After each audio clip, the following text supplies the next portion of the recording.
ফের খড়িবাড়িতে গ্রেপ্তার বাংলাদেশি যুবক। শিলিগুড়ি মহকুমা পরিষদের অন্তর্গত খড়িবাড়ির পানি ট্যাঙ্কি লাগোয়া খয়ের মণিজোত গ্রামে অবৈধভাবে বসবাস করার অভিযোগে এসএসবির জালে বাংলাদেশি যুবক। ধৃত যুবক অতীত রায় বাংলাদেশের ঠাকুরগাঁও জেলার বাসিন্দা বলেই জানা গিয়েছে। ধৃতের হেফাজত থেকে বাংলাদেশের পরিচয়পত্র, বাংলাদেশের স্কুল সার্টিফিকেট ও মোবাইল উদ্ধার করেছে এসএসবি। এ বিষয়ে বিস্তারিত জানবো। এই মুহূর্তে আমার সঙ্গে টেলিফোন লাইনে রয়েছেন আমাদের প্রতিনিধি ঋষি। ঋষি, ফের খড়িবাড়িতে গ্রেপ্তার করা হলো বাংলাদেশি যুবককে।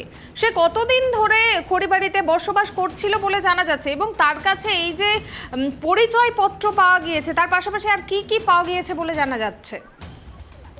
দেখো, একদমই কুনমি, তোমাকে জানিয়ে দিই যে এই যে বারবার কিন্তু বাংলাদেশি গ্রেপ্তার হচ্ছে খড়িবাড়ি ভারত নেপাল সীমান্তে, এবং এসএসবির হাতে কিন্তু বহু বাংলাদেশি কিন্তু একের পর এক গ্রেপ্তার হচ্ছে। তবে এই যে যুবক, এই যুবক কিন্তু গত 6 মাস আগে রায়গঞ্জের সীমান্ত দিয়ে কিন্তু ভারতে প্রবেশ করে, এবং তার কাছে প্রবেশ করার পরে খড়িবাড়িতে সে কিন্তু খয়ের মণিজোতে গ্রামে বসবাস করছিল বিগত 6 মাস থেকে। এরপরে এসএসবির কাছে খবর ছিল, এসএসবির কাছে খবর থাকার পরেই কিন্তু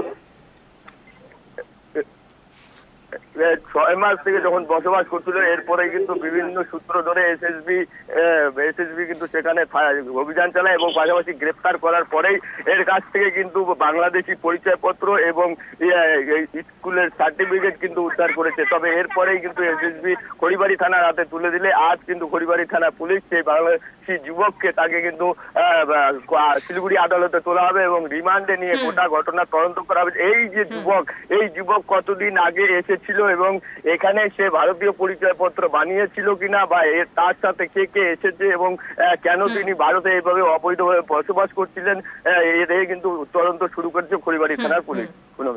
ঋষি, এই যে ধৃত যুবক অতীত রায় কোন উদ্দেশ্যে ভারতে প্রবেশ করেছিল, কর্মসংস্থান বা অন্য কোনো কারণ, এ বিষয়ে কিছু জানা গিয়েছে? দেখো, এই বিষয়ে কিন্তু এখনো পর্যন্ত কিছু জানা যায়নি। তবে খড়িবাড়ি থানা পুলিশ ইতিমধ্যে রিমান্ডে নিয়ে তাকে কিন্তু পুরো ঘটনার তদন্ত শুরু করবে বলে সূত্র মারফত জানা যাচ্ছে। ধন্যবাদ ঋষি। যে খবরের দিকে আমাদের নজর রয়েছে, খড়িবাড়িতে গ্রেপ্তার বাংলাদেশি যুবক। শিলিগুড়ি মহকুমা পরিষদের অন্তর্গত খড়িবাড়ির পানি ট্যাঙ্কি লাগোয়া খয়ের মণিজোত গ্রামে অবৈধভাবে বসবাস করার অভিযোগে এসএসবির জালে বাংলাদেশি যুবক। জানা গিয়েছে, ধৃত যুবক বাংলাদেশের ঠাকুরগাঁও জেলার বাসিন্দা।